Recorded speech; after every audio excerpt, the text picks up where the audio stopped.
Matt, you mentioned about nanotechnology as it relates to nutrients and nutrition. And what I'm curious about is as we get more and more educated about what our body needs, and especially when we can understand the unique, each person's unique body and their unique needs, and we can deliver exactly the amount of nutrients that they need for whatever activities they're doing that day or whatever they're going through.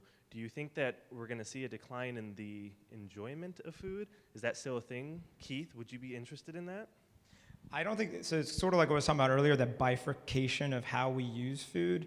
Everyone's either moving to food as a purely fuel, or everyone's moving to food as a experience, right?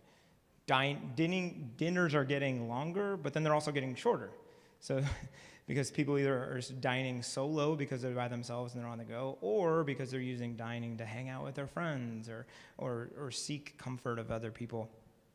As it relates to the nanotechnology trend, I think people just want that nutrient faster, and for those that are using data to get it, and 23andMe, if any of you guys are familiar with 23andMe, super fascinating. You send us basically a spit swab into a lab in the Bay Area, and they tell you they're, based on what's called meta-analysis. And meta-analysis is basically just a bunch of different data pools all rolled up into one.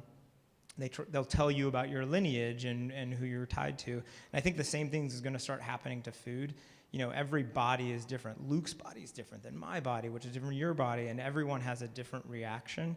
It's similar to how a professional athlete can, twist their knee and have a bad ACL and continue to have bad ACLs, but other professional athletes have perfect knees. And I think we need to realize that we digest food differently. Everyone just has a different perspective on it. So I do actually see that, and almost that minute, as data gets more to our body, and I know Under Armour spent $1 billion last year on just wearable technologies. Fitbit was kind of the first one, right? You're walking around with this ugly looking watch that tells you how many steps you need. That was the first one of pretty soon there's going to be places that are going to remind you, oh, don't forget to drink 8 glasses of water today, or don't forget to have your this or your that.